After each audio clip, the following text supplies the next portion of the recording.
Oke, Bismillahirrahmanirrahim. Assalamualaikum warahmatullahi wabarakatuh. Kembali lagi dengan saya Fikra Aulia dan insya Allah di video kali ini kita akan belajar bersama-sama bagaimana cara untuk menganalisis data time series menggunakan aplikasi RStudio dengan metode Arch dan juga Guards ya teman-teman. Mungkin sebelum itu kita akan coba untuk breakdown bersama-sama apa sih sebenarnya Arch dan Guards itu ya. Mungkin untuk merecall kembali pelajaran yang sudah dipelajari sebelumnya. Jadi Arch atau Guards ya, kita mulai dari kepanjangannya dulu. Jadi Arch itu adalah autoregressive conditional heteroscedasticity ya. Kalau Guards itu ditambahin generalize aja. Jadi itu berdua adalah analisis time series yang mana digunakan untuk menangani volatilitas data yang tidak konstan ya, atau kita biasa sebut dengan heteroscedasticitas gitu. Yang mana itu sering digunakan dalam bidang ekonomi seperti saham atau mata uang ya. Jadi ketika sebuah data itu punya volatilitas atau heteroscedasticitas, kita nggak bisa cuma pakai misalkan ARMA atau ARIMA ya seperti itu. Nah, why kita pakai 5W1H ya. What itu tadi udah, why itu kenapa si ARS dan garis ini digunakan, mengapa ya? Karena data-data yang punya volatilitas berkelompok ya itu tuh tidak bisa dipakai dengan metode biasa gitu. Nah, AS dan Garcini membantu untuk menganalisis pola volatilitas itu yang ada di time series itu atau memperbaiki akurasi prediksi dengan mempertimbangkan variabilitas yang berubah-ubah kayak gitulah ya. Kapan, di mana ini digunakan? Biasanya di tadi pasar saham, untuk resiko investasi, terus inflasi, suku bunga, terus atau nilai mata uang atau kurs ya. Kapan digunakan model ini? Digunakan itu ketika menunjukkan yang volatilitas yang tidak konstan ya. Tadi udah disebut juga heteroscedasticitas. Terus adanya pola volatilitas berkelompok. Intinya kayak gitulah ya. Dan terakhir siapa yang menggunakan ya. Balik lagi bisa ke analis keuangan atau investor atau ke ekonom atau akademisi seperti itu. Nah, langsung saja sekarang eh oh ya, langsung saja sekarang kita akan eh belajar bagaimana cara kita untuk menggunakan Arch dan Guards ini seperti itu.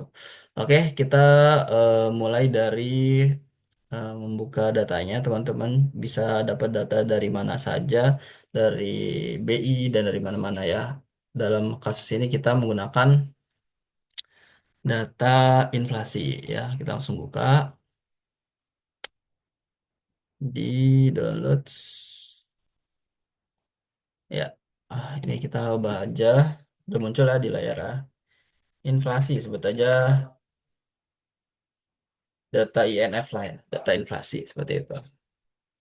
Data satu aja lah ya, data satu. Bor, ya kita udah masuk data satu di sini. Nah, kita hanya butuh si ini inflasinya aja, teman-teman.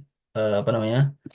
Tabel inflasinya aja. Jadi gimana cara kita ininya mencarinya, yaitu dengan perintah data satu ya.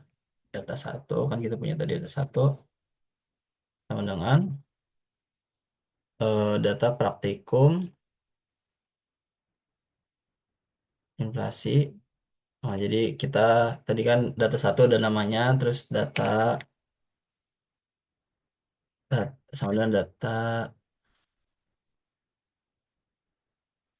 satu aja lah ya. Dimana data satu itu tadi kita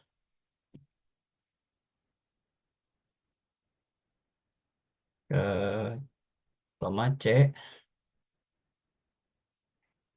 min satu sama min dua. Nah, ini dalam kurung. Min satu min dua itu untuk menghilangin kolom pertama sama kolom kedua teman-teman ya. Kita langsung run saja supaya Ctrl Enter. Ya, bisa dilihat tinggal tabel inflasinya aja ya. Oke.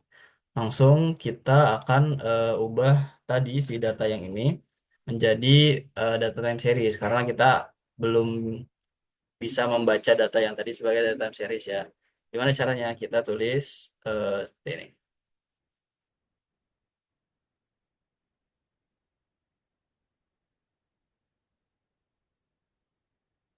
Kita tulis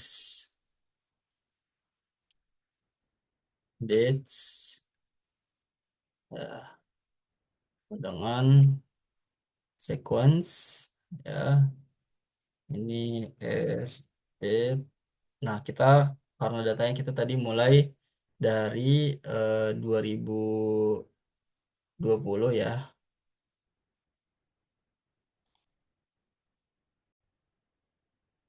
Sorry, dari 2003 ya. Kita estate-nya dari 2003 bulan 1 tanggal 1, ya ini lagi kita kurung koma sorry, koma spasi sorry, spasi estate lagi yang kurung kita tanggal lahirnya 2022 bulan 12 tanggal 1. Oke, langsung saja ini koma. Nah, kita datanya itu kan bulanan ya. Jadi month ini set. Dah, ini akan kita coba run, teman-teman. Enter. Yep. Nah, ini kan udah di run ya. Jadi untuk menampilkan itu kita butuh satu komen lagi, yaitu di sini di package yang kita harus aktifkan yang namanya XTS ya. Accessible Time Series biar bisa ditampilkan. Oke. Baru kita tunjukkan, misalkan data kita mau kita kasih nama inflasi ya, misalkan inflasi ya. Oke, ini XTS tadi data 1 ya. Kita udah ini data 1, ordernya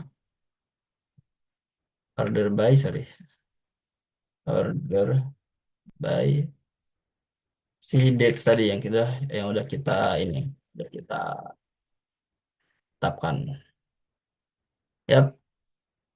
Oke, nanti kita akan bisa lihat si inflasinya ya.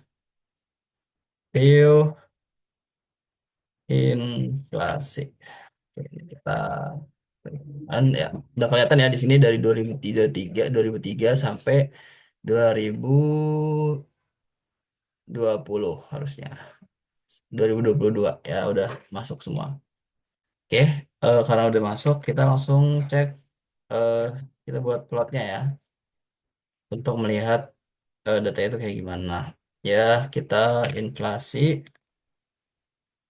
kita kasih nama dia, oh ini sih, ma- kasih nama, anggap aja nilai inflasi ya.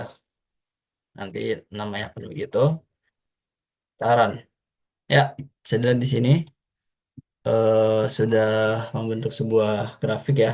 Dan ini benar-benar data yang mengandung heteroskedasitas karena volatilitasnya sangat-sangat tinggi seperti itu. Oke, langsung saja kita akan cek apakah data ini sudah stasioner atau belum dengan menggunakan augmented Digifuller seperti biasa. Ya, kita akan tes ADF tes si inflasi. Oke, kita tes. Oh, sorry. Kita harus ini dulu, aktifin package-nya dulu. Package-nya di sini, kalau nggak salah itu namanya test series ya harusnya. Test series, di dalamnya ada dev test, bener ya? Oke, kita udah aktifin tadi ya, kalau nggak salah test series. Oke, baru kita run. Yap, di sini bisa dilihat bahwa hasilnya di p-value-nya 0,01 yang mana di bawah 0,05. Yang bisa dibilang itu adalah signifikan atau bisa dibilang stasioner. Ya, jadi data ini udah stasioner di tingkat level seperti itu. Karena data ini sudah stasioner, kita akan coba cek menggunakan fitur ARIMA ya teman-teman, seperti yang ini sebelumnya. Jadi kita akan coba untuk tes ARIMA. ARIMA juga itu pakai package ya. Namanya adalah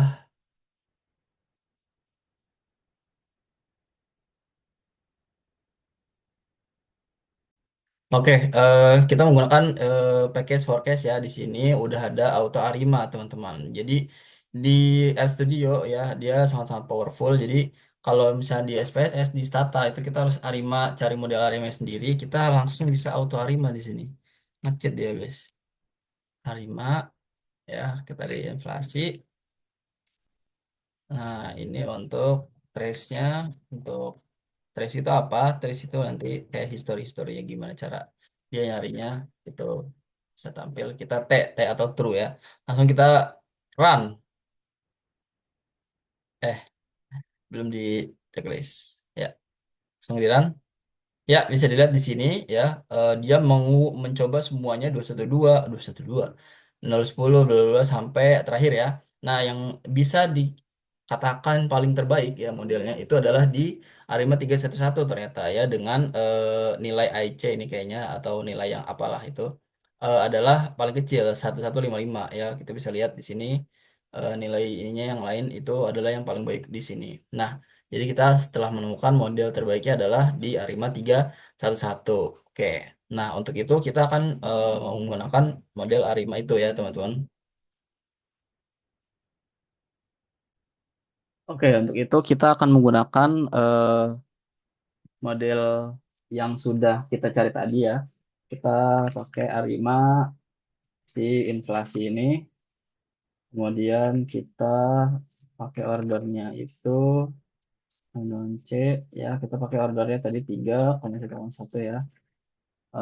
Terus kita namain ini, kita sebut aja model 1 lah ya. Model 1. Ya, ini kita run dulu bisa. Kan? Oke. Eh, sorry, sorry. Ini salah ketik. Oke, kita run dulu, teman-teman.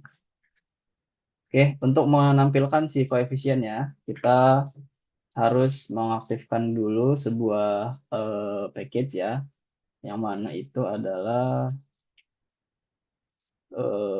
LMTS. Ya, di LMTS ada KFTS. Nah, kita masukkan kode KFTS.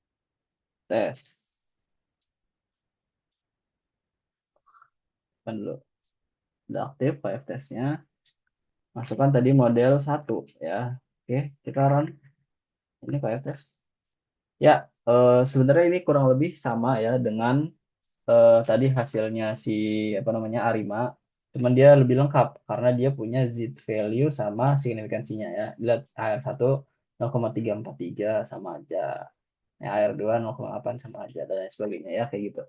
Oke, untuk itu selanjutnya kita akan coba untuk menggunakan model ARCS ya. Kenapa? Karena si data ini memiliki heteroskedasitas seperti itu dan dia tidak bisa diolah dengan ARIMA biasa. Jadi kita akan pakai model ART seperti itu.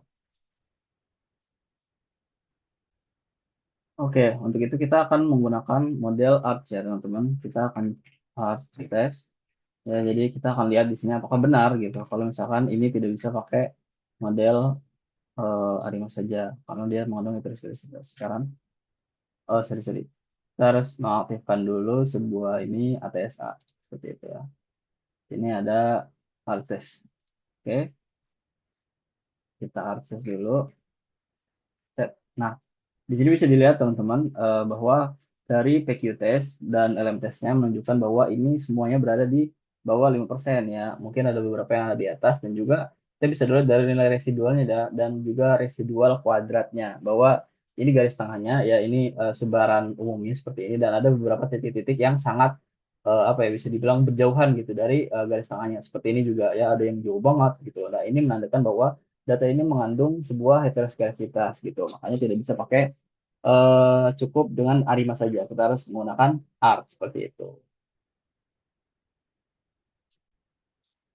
Oke, untuk menguji si guards-nya, teman-teman, kita menggunakan package lagi ya. Karena tadi udah kita lihat bahwa dia tidak bisa pakai ARIMA biasa. Ya, di sini kita pakai fungsi fguards. Kita cari fguards. Oke, ini belum diinstal. Kita cari dulu fguards ya, teman-teman. Kita install dulu. Ya, tunggu saja untuk diinstalnya.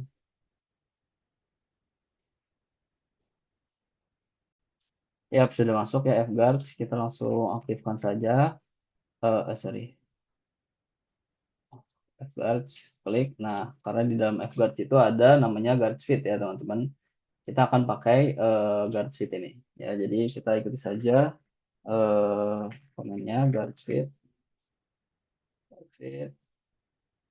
Jadi kita pakai komennya si model Arma tadi ya, karena kita pakai Arma. Salah. Set. Nah, oke itu Arma ya seperti itu. Armanya berapa? Kita ikutin yang tadi model terbaik ya 311 ya. Kita cuma masukin AR sama MA-nya aja. Kenapa? Karena data kita udah eh, nggak pakai difference lagi seperti itu. Ya udah ini kita tambahkan lagi guards ya. Guards model paling sederhana yaitu guard 10 ya. Kita bisa bilang itu model paling sederhana. Mirip saya sama Ariman juga. Dari itu. Nah, kita buat si datanya. Datanya adalah data inflasi tadi ya, inflasi. Kemudian untuk trace-nya biar cepat dan nggak perlu banyak-banyak kita tulis kemudian F. Nah, ini kita namain aja. Kita bisa langsung run juga, teman-teman. Coba kita langsung run ya. Yap, sini ada tulisannya seperti itu. Nah, kita akan buat ini lebih sederhana lagi. Kita kasih namanya guard 10 aja ya, guard 10 ya. Dan kita berikan summary, teman-teman. Summary dari si guard 10 seperti itu ya. Kita coba run. Sorry. Kita run aja deh. Dua-duanya. Duh, nggak bisa ya. N. Nah, sip. Oke. Nah, kita bisa lihat di sini ya bahwa ya ini yang tadi muncul di atas ya. Ini koefisien-koefisiennya. Ini juga AR1, AR2, AR3 ini udah kita lihat di atas. Nah, kita bisa lihat di sini bahwa LMR testnya ya kita bisa lihat ini nilainya ada 8,7 sekian-sekian ya. Kita ingin mencari yang lebih kecil biar dia tidak signifikan dan juga nilai AIC-nya teman-teman. AIC-nya ini adalah 4,18 gitu. Kita eh, sama seperti Arima ya, kita cari model paling baik gitu. Dengan apa? Dengan mengganti si model guard-nya gitu. Jadi kita akan coba lagi dengan model guard 11 ya. Ini kita kopas saja. Karena udah guard 10, kita akan bandingkan hasilnya dengan guard 11 ya. Ini sama guard sheet Arma juga. Nah, bedanya ini di guard 11 seperti itu ya. Langsung kita pakai summary guard 11. Oke. Kita akan coba run lagi. Berat. Yap. Nah, bisa dilihat ini LMR stage-nya lebih besar ya. Dan ini sudah tidak signifikan lagi dan AIC-nya lebih kecil. Di sini 4,17 ya. Kalau yang di atas tadi cuma 4 itu 4,18. Jadi bisa dibilang bahwa model Guard 11 atau Guard 11 ini adalah model yang apa ya, lebih baik gitu untuk kita gunakan daripada model Guard 10 karena nilai AIC-nya lebih kecil seperti itu. Oke, selanjutnya kita akan mencari standar baku ya atau standar deviasi dari si model yang sudah kita buat gitu. Dengan apa? Dengan komen. Salah satunya adalah dengan komen. Kita cari di sini di Gatsby ya. Gatsby itu dia punya eh, komen namanya Sigma T ya. Jadi Sigma T itu adalah untuk mencari standar deviasi. Ya. Kita tulis saja model yang kita buat tadi, GATS 11. Lalu kita kasih add Sigma T. Oke, kita run. Nah, ini dalam bentuk vektor ya. Kita bisa lihat di sini angka-angka ya berhamburan seperti itu. Nah, untuk melihat si standar deviasinya, kita perlu membuat sebuah apa ya istilahnya plot baru lagi lah gitu. Dengan apa? Dengan kita menuliskan bahwa si apa namanya standar deviasi ini sesuai dengan data yang bisa kita gunakan gitu. Nah, jadi karena si standar deviasi ini bukan adalah apa namanya sebuah data yang berdasarkan time series, kita kopas yang di atas nih. Deviasi. Oke, nah karena ini udah standar deviasi, kita mulai dari tanggal 2 seperti itu teman-teman.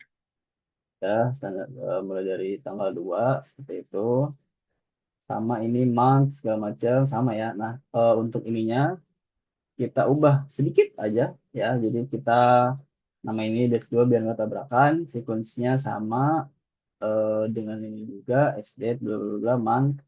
Nah, kita ubah si ini datanya menjadi sebut aja standar deviasi ya, stdef lah ya.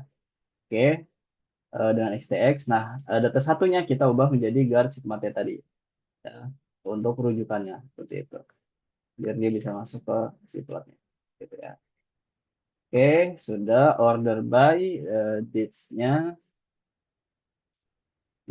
dates 2 gitu itu kalau kita udah ubah.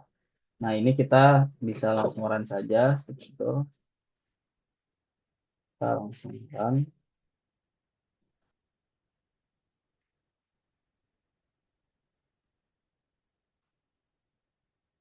Oke. Ya, sekarang kita coba buka plotnya. Plot si stdf tadi. Kemudian kita tulis, bentar, ini ada sesuatu yang salah sepertinya. Android X maksudnya. Oh, sorry, sorry, sorry. Ini kita run sendiri dulu, baru kita run sendiri lagi di stdf.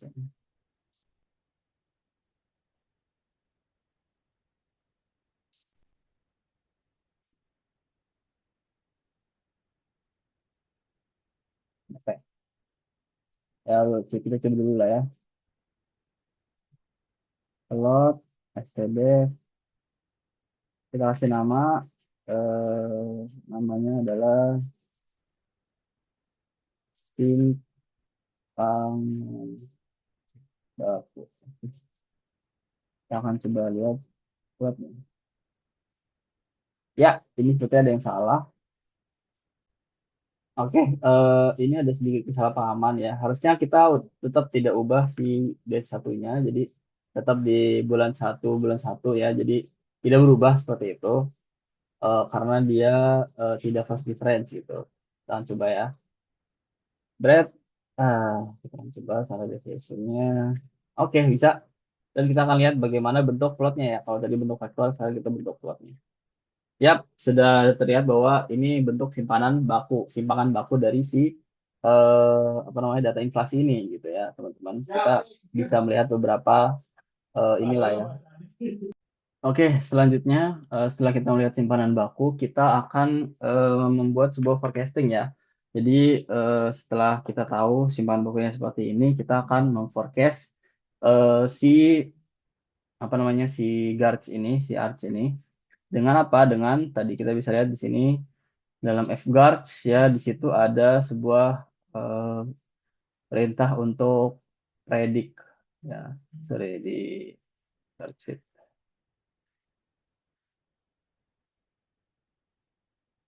Ya, jadi dia ada sebuah perintah untuk predict ya. Jadi kita menggunakan eh, apa namanya perintah itu ya. Jadi kita cukup mengetik predict saja. Kemudian kita masukkan modelnya tadi ya guard 11 seperti itu. Nah, kita akan sorry. Ya, di sini harusnya sudah ada predik. Ya, di sini tulisannya n ahead ya. Jadi n ahead itu adalah jumlah yang mau kita prediksi. Karena kita data bulanan, kita coba n ahead-nya 5 lah ya. N ahead adalah 5. Seperti itu. Kemudian kita trace-nya nggak perlu pakai trace, kita langsung saja plot ya. Kalau misalnya mau dilihat plot, terus bisa kemudian nx ya. Nx adalah jumlah data ya. Kalau dihitung-hitung jumlah data ini ada 240 seperti itu. Ya, coba kita akan lihat.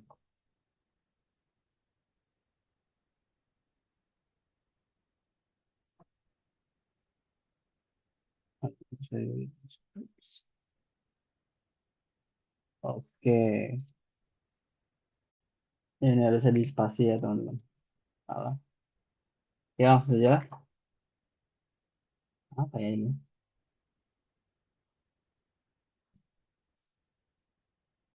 Oke, entah kenapa tadi ketika kita ingin memprediksi 5 ini ya, 5 bulan itu tidak bisa ya karena mungkin sebelumnya ini kita biasa melakukan ini dengan data harian ya, karena ini juga data bulanan, jadi mungkin agak sedikit berbeda. Jadi hanya bisa dilakukan dengan 2 bulan seperti itu. Ya, kita langsung saja lah ya. Ini sebenarnya udah kita run tapi ya udah biar ini lagi. Nah, di sini udah terlihat bahwa min forecastnya seperti ini ya di 422 sama 3, nah kalau semisal kita lebih dari 2 nih teman-teman itu nanti cenderung akan sama gitu ke bawah-bawahnya kayak gitu dari 2 ke 3 ke 4 ke 5 itu sama mungkin 3,5 sekian kayak gitu. Kenapa? Karena dia cenderung memiliki apa ya, eh, apa namanya pemodelan yang rumit gitu. Makanya harus dimasukin lagi. Misalkan kita mau nge-forecast di bulan ketiga nih. Di bulan ketiga kita harus masukin min forecast dari bulan kedua dan juga standar error dari standard deviation dari bulan kedua baru di forecast lagi ke bulan ketiga. Seperti itu seterusnya gitu. Kalau misalkan mau memforecast ini selanjutnya kayak gitu. Nah, tapi di sini karena tidak bisa ya, coba kita ubah jadi 3. Nah, dari 3 itu udah nggak bisa lagi, teman-teman. Ya, kayak gitu lah ya.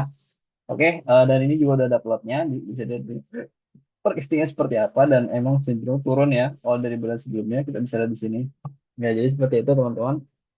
Untuk forecasting dan juga mengolah data menggunakan metode GARS dan ARCS di RStudio. Seperti itu. Semoga bermanfaat. Kurang lebih mohon maaf. Wassalamualaikum warahmatullahi wabarakatuh.